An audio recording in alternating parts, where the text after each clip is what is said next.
All right, we're moving into the lab here, 20 to 22 exercises on the brain. And when it comes to lab activities, it's best just to scroll past all of this because we're not dissecting brains on the internet. So let's scroll past all of this and we'll see here, there's just simply the list of structures to learn. So this is what we want to go through. It's just simply the list of terms listed out right here, and we'll follow to the end of the packet. So starting here with this first section for the cranial meninges, and we'll just bring up the first model that we have here. And in terms of the layers of meninges, we can start here with the gray layer that you see on this model. And you notice here there's the two different subdivisions of it. The gray layer is the dura mater, so the superficial layer meninges. And then you can see the next layer in here, this orange color. That's where we have the arachnoid mater. And then the thin red line that you see right against the brain tissue, that very thin red line is the pia mater. So those three principal layers of meninges. And then we'll add in the details, distinct portions of the dura mater, falx cerebri, tentorium cerebelli. Again, on that same model, it's now the piece right here hanging down, and we don't have the best angle to see it, but the dura mater is gray, and this piece that hangs down between the two hemispheres of the brain is the falx cerebri, just a small piece of it. And it's easier to understand over here, the gray dura mater, and this extension that folds deeper into the brain right here in gray. This area is the tentorium cerebelli. So those details. And we'll just move along now to the brain itself. And we'll introduce the 5 major areas of the brain: telencephalon. The next page is where we have diencephalon, mesencephalon, metencephalon, and then myelencephalon. So the 5 developmental regions or secondary brain vesicles. So we'll use this figure just to introduce the brain as a whole. So to begin, the superior portion of the brain, here represented in the tan color, that's the telencephalon, or equivalent term cerebrum. So that's all of this tan portion here with the bumps and grooves. Moving now in the inferior direction, we can see the color coding here. So more inferior, deeper in the brain is where we're seeing the diencephalon. Still inferior to that, represented here with the green shading from the textbook. The middle of the 5 areas, hence the name midbrain or just mesencephalon. Represented here with the blue color on this figure, it's these 2 areas across here that make the metencephalon. And the most inferior region of the brain, the only structure in this location is medulla oblongata, the only tangible piece. And that is the very inferior part of the brain, the medulla oblongata, which in turn connects right into the spinal cord. So we'll go back to the cerebrum, again, another name for telencephalon, and we'll go through the various features. So to begin with the 2 hemispheres, cerebral hemispheres, just implying the 2 halves of the organ. So we can see a nice view here, split down the middle in the sagittal plane, just the right and left cerebral hemispheres. And then that'll lead us into the various lobes. And the color coding is helpful here. So the anterior portion of the brain, so where we see this tan color and even the different shades up here to the red area, this is all the anterior frontal lobe of the brain. From the very superior part, there's the parietal lobe, the inferior portion of the cerebrum, occipital lobe, and along the lateral side, there's the temporal lobe. And you can see how the lobes of the brain match up with the different cranial bones that surround and protect them. There's a deeper internal lobe of the brain. So you notice on this figure, the frontal lobe has been pulled back, and so has the temporal lobe. So that deeper internal lobe is known as the insula or insular lobe. So that's the deeper internal portion of the various lobes. So now we have these wider gaps between the brain structure, and these are called fissures, the wider gaps, whereas the tight, narrow grooves are called sulci. So we could point out these 5 here. So from the superior view, what separates the two cerebral hemispheres, this wide crevice right down the sagittal plane, that's known as a longitudinal fissure. So fissures are always wider. It's now here, we can add a label, inferior to the occipital lobe. So I would label it in right here. This is the location of that transverse fissure. So running in that transverse orientation. Now, in terms of the sulci, anywhere on the cerebrum, you see the tight, narrow grooves. That's the general term sulci. And some of them have specific names. So separating the frontal and parietal lobes, that specific sulcus we could trace right along here. And that's the location of the central sulcus between frontal and temporal lobes along the lateral side. There's a lateral sulcus. And separating parietal and occipital lobes, there's of course what's named parietal occipital lobe. And we have that sulcus separating those two, parietal occipital sulcus. A better view of that, however, we would see from the medial side. And here it is, that labeling for the parietal occipital sulcus, just like the name implies, between parietal and occipital lobes. So again, the fissures are wider canals, wider crevices. The sulci really tight and narrow. So we went over the grooves. So now there's the bulging areas of the brain on the cerebrum, and all the bulges that protrude out are called the gyri. And specifically, we have these 2, and they're found on either side of that central sulcus. So let's just go back to the view here. So again, the central sulcus separates frontal and parietal lobes. So here's the groove of the central sulcus. So the bulge directly anterior to it, there's the precentral gyrus bulging outwards, and then posterior to the central sulcus, so of course named the postcentral gyrus. So you notice these 2 gyri are in these 2 different lobes, separated by the central sulcus.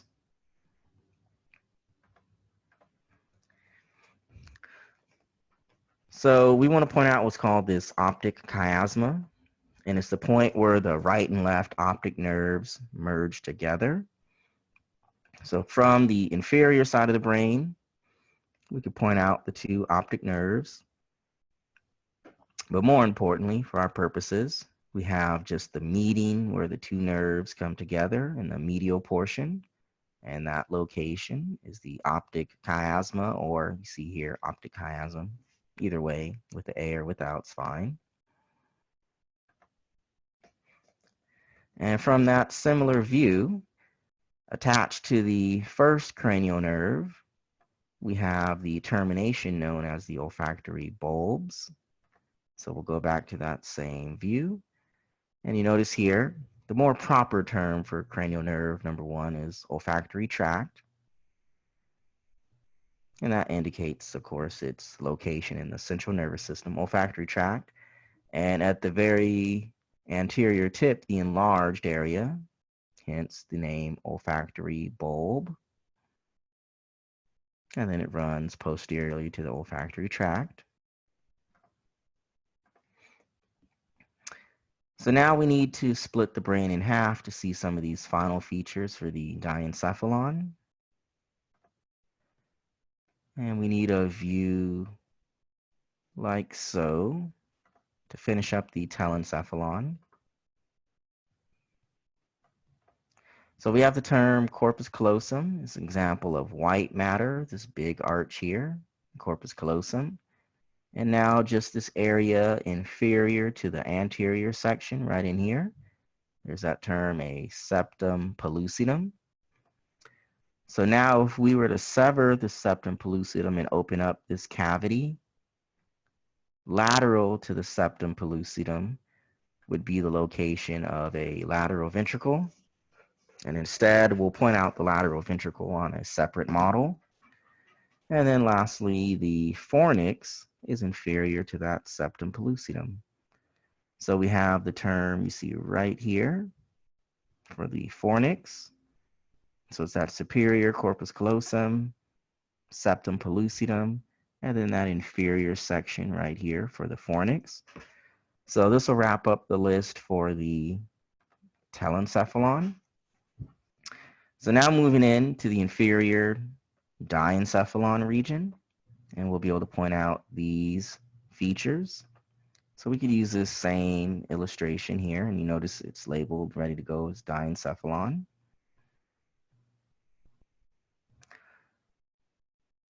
So to begin, the diencephalon has this now oval-shaped region right about in here, and we can follow the labeling, follow that down, and we're right in this area of the thalamus. And now anterior and inferior to it, here's the area of the hypothalamus, like hypo being below. So the hypothalamus. Inferior to that, there's this small little bulb here, known as a mammillary body. And the more posterior portion of the diencephalon, so another small little bulb, known as a pineal gland, or pineal body is another name for it. So the first few features seen here.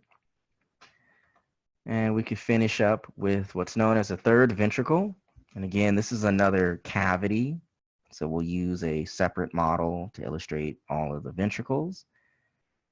In any case, the third ventricle is found between the two halves, the two lateral separate sides of the thalamus, and the space between is the third ventricle. So we can finish up with the interthalamic adhesion and the pituitary gland with the connected infundibulum. So we need to move to this more detailed figure. And still within the diencephalon, we just need to bring it down a little bit.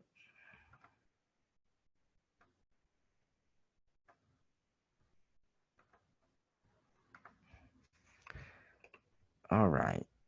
So we have the oval shape of the thalamus. And within the center of the thalamus, there's now this area here projecting medially. And just this little small section inside, that would be the term, the interthalamic adhesion. So it's just a smaller area located within the thalamus. And as we said, inferior and anterior to that is all the area of hypothalamus. We can see this little narrow stem hanging down from the hypothalamus, known as infundibulum. And then finally, the bulb at the end of the infundibulum. The entire bulb is known as the pituitary gland.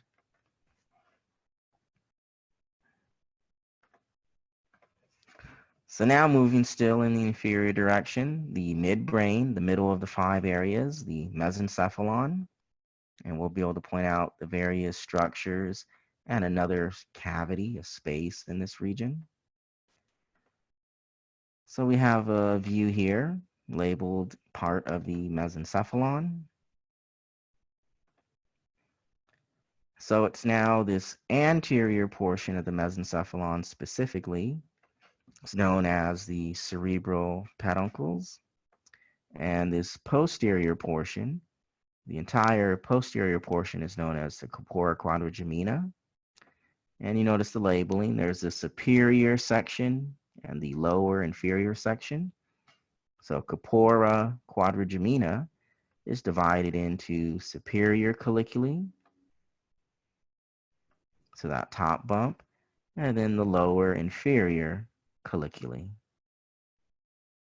And each colliculi are in a pair. So right and left, superior colliculi, right and left, inferior colliculi. So 2 superior, 2 inferior. You put it all together, 2 plus 2, and hey, the name is quadrigemina. 2 twins would be 4 people, and that's what the word means, quadruplet bodies. So now, between both the cerebral peduncles, and we should have a label for that somewhere, between the cerebral peduncles and the area of the corpora quadrigemina, we have this narrow canal, and one name for it is aqueduct of midbrain, or cerebral aqueduct is the description for our lab manual. Oh, we have both of those in there. So this would be the space, a hollow space filled with cerebrospinal fluid, filled between the anterior cerebral peduncles and the posterior corpora quadrigemina. So now moving inferiorly, there's the metencephalon, which is composed of the anterior pons and the posterior cerebellum. So that'll bring us here. So the large anterior bulge on the brain stem there is pons. And then the posterior section, again, the word means the little brain, that's the cerebellum. And from this view, of course, we're only seeing half of the cerebellum. So what's known as a cerebellar hemisphere. And to get a closer look, so we have the entire cerebellum viewed here. So you can imagine, of course, now the 2 cerebellar hemispheres. The superficial gray matter of the cerebellum, the darker color that you see here, the specific name for it is cerebellar cortex, whereas neural cortex is a more generalized term for superficial gray matter on the brain. Cerebellar is more specific to the cerebellum, of course. So the superficial cerebellar cortex, and now you notice the deeper white matter. So it looks like the branching white lines, like a branching tree, hence the name arbor vitae. And then lastly, on the cerebellum, you notice the bulging, protruding areas on the cerebellum. And the bulges to the cerebellum are known as folia. And I don't see the label for that.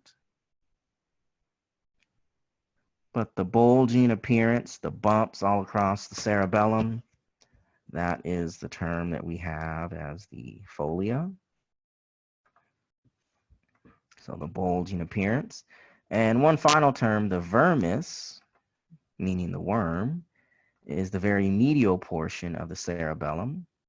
And when you look at it, it kind of looks like a little earthworm, like a segmented worm when the 2 different hemispheres are together, giving that appearance of the vermis. So then lastly, the very inferior portion of the brain, the last of the 5 regions, the myelencephalon. And again, the only structure in this area is the medulla oblongata. So we'll be able to finish the brain itself in terms of detail. So right here, we're now highlighting the area of the medulla oblongata, the only tangible portion of the myelencephalon, because there is another ventricle in this region. Again, the ventricles are the hollow spaces. So from here now, we'll be able to point out this basilar artery, just as described on the anterior surface of the medulla oblongata. And for that, we could just quickly skip to a textbook picture here. You notice we're in chapter 22, the blood vessel chapter. And then there it is as described. So on the anterior surface of the pons, the medulla oblongata, that basilar artery.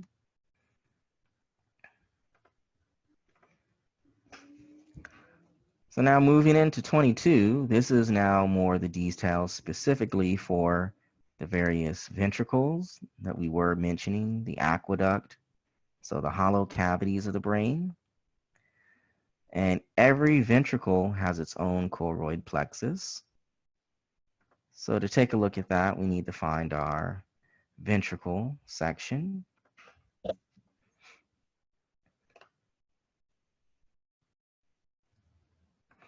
And it's now within the brain, there's paired right and left lateral ventricles. So they are not numbered. They're just simply called right and left lateral ventricles. In the medial portion, in the diencephalon area, there's a location of the third ventricle. The narrow canal running downwards, again, that would be the cerebral aqueduct or aqueduct of midbrain. And then the area expands, and it's now in the myelencephalon, is where we find the larger space of the fourth ventricle. And in turn, that fourth ventricle does lead and continue right down into the central canal of the spinal cord. So of course, this is now moving into the spinal cord. So we see those various cavities. And again, the term a choroid plexus borders each of the ventricles. So to see that, we need to move over to our ventricle model. So here's the model that we would use for this section. And we're looking at essentially just a cast, a mold of the hollow space in the brain.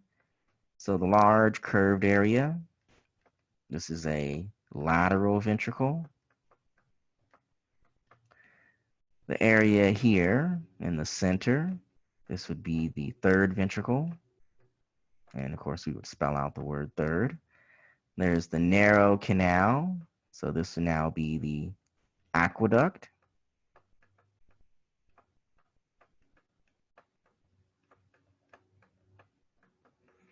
So that's cerebral aqueduct or aqueduct of midbrain. And then at the bottom of the model, this enlarged area, that is the fourth ventricle. And again, each ventricle has a choroid plexus. And on this model, all of the choroid plexus regions are highlighted in the pink color. So just anywhere you see the pink color, and if you have the ability to rotate the model, you get a better look. But every ventricle on this model is labeled with its own pink choroid plexus region. So the final few terms for the lab here. Again, central canal, we've already seen from the spinal cord. The subarachnoid space, dural sinus, specifically a superior sagittal sinus, and it's described one of the several dural sinuses, and arachnoid villi. So for these last few terms here, we need to go back to our meninges model. So that's where we started.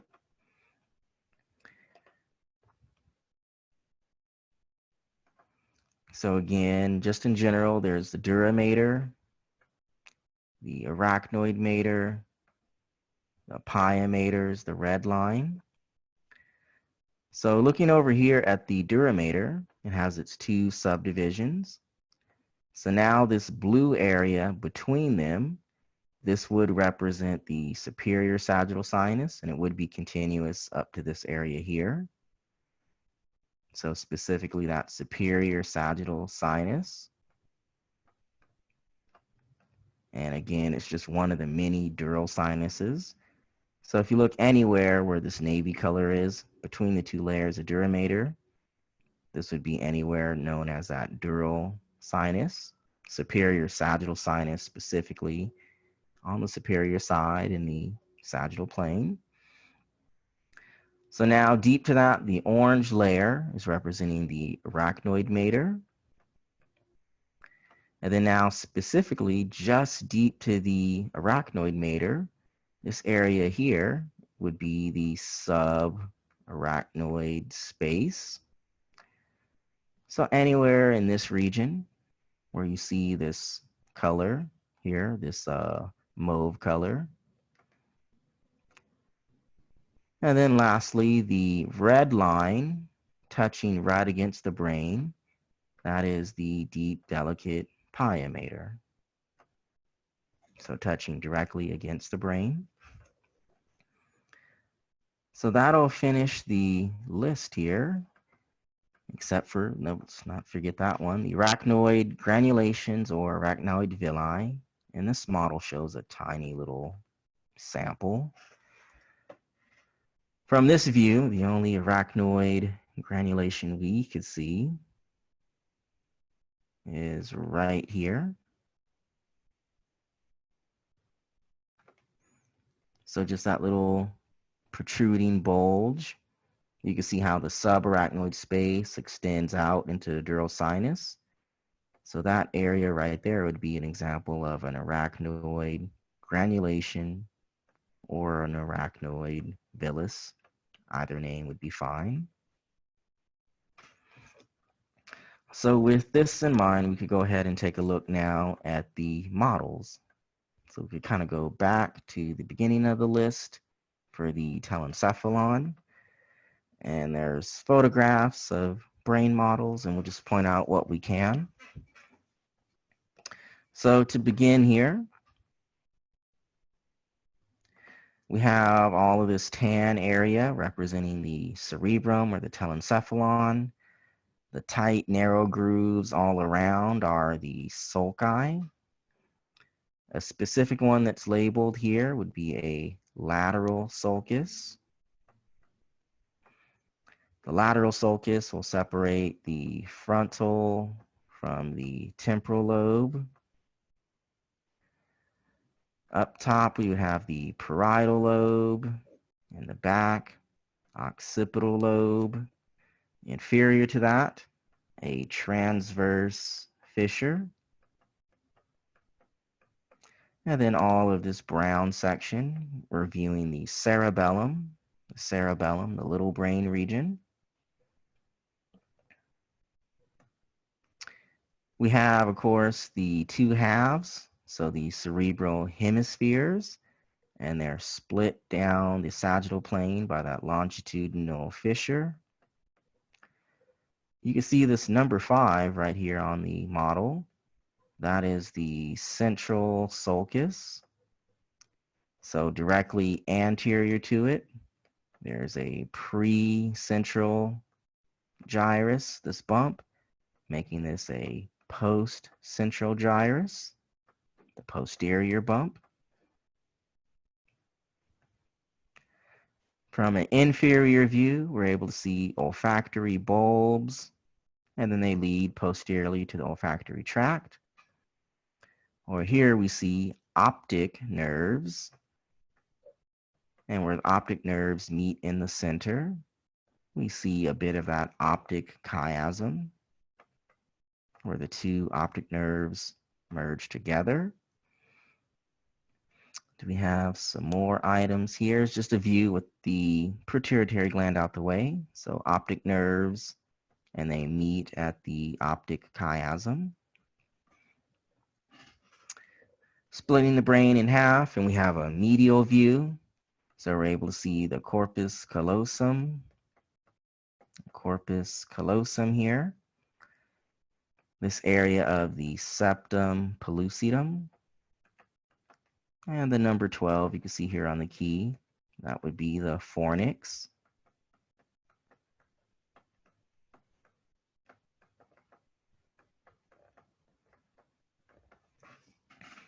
So I believe that's going through the list for the telencephalon. Well, let's not forget about right here, this groove between parietal lobe and occipital lobe. So we have a view of that parietal occipital sulcus.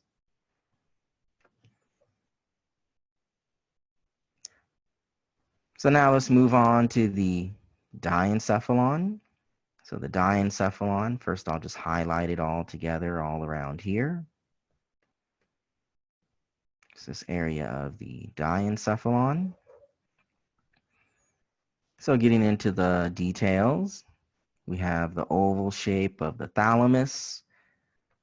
In the center of that, called the interthalamic adhesion, moving anterior and inferior to the hypothalamus. That hypothalamus region. The little stem hanging down called infundibulum, and the bulb at the end, the pituitary gland. Pituitary gland. This number 24, that's the mammillary body. And posterior in the diencephalon, the number 23, that is the pineal gland. So this pineal gland, or also known as pineal body. So areas with the diencephalon. Moving on to the mesencephalon, so we could highlight that here all together.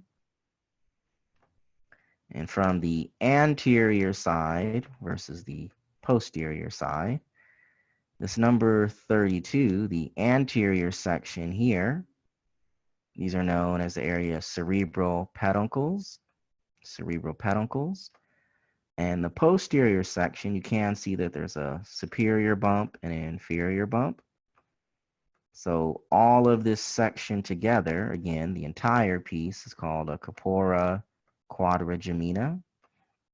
And individually, the superior bump is the superior colliculus, and the inferior bump, inferior colliculus. And the two together form the corpora quadragemina. And then lastly, the narrow canal running between those two areas. Again, that could be called cerebral aqueduct. So still moving in the inferior direction, we get to the metencephalon and the anterior side, the big bulge of the pons. And here, the posterior section, we have a hemisphere of the cerebellum. The bulges are known as the folia, the bumps. The darker brown color would be the cerebellar cortex, as opposed to the deeper white matter branches. The white matter branches form the arbor vitae versus the superficial cerebellar cortex. And I don't believe we have a view on the model to see the vermis. So I'll just go back to the figure briefly. But again, the model would show this trait if the entire cerebellum's together. And you notice we're getting a good view from the superior side for the vermis. So just a quick check.